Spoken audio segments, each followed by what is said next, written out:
ఇప్పుడు కాంగ్రెస్ వచ్చిన తర్వాత ఒక్క నోటిఫికేషన్ లేదు కాంగ్రెస్ తరఫుకి వెళ్ళి.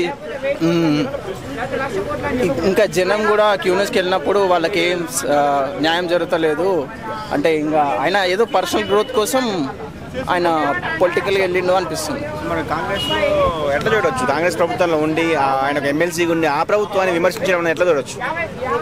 అంటే అది క్లియర్గా అర్థమవుతుంది, అతని పర్సనల్ గ్రోత్ అంతే. అతను పర్సనల్ గ్రోత్ ఆయన చూసుకుంటున్నాడు, ఎవరికి ఎటువంటి న్యాయం జరుగుతలేదు, ఆయన సెల్ఫ్ ఇంప్రూవ్మెంట్ ఒకటే చూసుకుంటున్నాడు. ఏం చెప్తావు ఫైనల్గా మల్లన్న గురించి చెప్పాలని ఏం చెప్తాను? అంతే, ఇంకా అతను సెల్ఫ్ గ్రోత్ ఒకటే చూసుకుంటున్నాడు, జనాలను కూడా పట్టించుకోవట్లేదు. బీసీ తిరుగుతున్నాడు, అది నిజమే అంటారా? బీసీ కొత్త కోసం చేస్తానంటారా? బీసీ అని ఎందుకు ఆయన తిన్మర్మలన్న బీసీ అని ఎందుకు అంటున్నాడు అంటే బీసీ జనాలు ఎక్కువ ఉన్నారు తెలంగాణలో. సో బీసీ నుంచి వచ్చిన పొలిటికల్ కెరియర్స్ ఎవరికి సరిగ్గా లేవు. సో అతను బీసీ అనే ఒక ముసుగులతోని అతను గ్రోత్ చూసుకుందామనే ఒక ఇంటెన్షన్తో బీసీ స్టేబుల్గా ఎందుకు ఉండలేకపోతున్నారు? ఎక్కడ కానీ ఒక దగ్గర మల్లన్న గారు ఎందుకు ఉండలేకపోతున్నారు? ఒక పార్టీలో కానీ ఒక దగ్గర కానీ ఎందుకు జంప్ అవుతున్నాడు? పాపని పార్టీలో తీసుకున్నా కూడా వాళ్ళ మీద విమర్శలు చేయడం ఎట్లా చూస్తారు?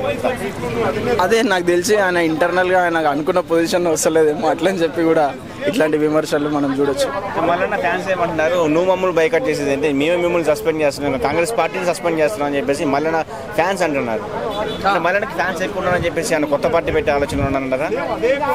అతనికి ఫ్యాన్స్ అంటే అతను కూడా ఫాలో అవటం వాళ్ళు ఉంటారు. కాకపోతే ఏంటంటే ఆయన మొత్తం స్టూడెంట్స్ని అందరినీ స్టూడెంట్స్ తరఫుకి వెళ్ళి మాట్లాడారు కాబట్టి ఒకప్పుడు స్టూడెంట్స్ అతనికి సపోర్ట్ చేశారు, కానీ ఇప్పుడైతే సపోర్ట్ చేస్తారని నేను అనుకోవట్లేదు.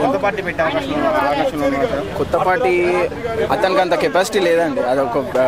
చాలా మంది ఈటల రాజేందర్ గారు చూసుకున్నా కూడా అతను సీఎం క్యాండిడేట్ అయినా బయటకు వచ్చినా కూడా పొలిటికల్ పార్టీ పెట్టలేకపోయారు. ఇతనికి అంత కెపాసిటీ లేదని నేను అనుకుంటున్నాను. కాంగ్రెస్ పార్టీలో సస్పెండ్ చేయడం మంచి సెంటర్ కాదంటారా? కరెక్ట్ అండి.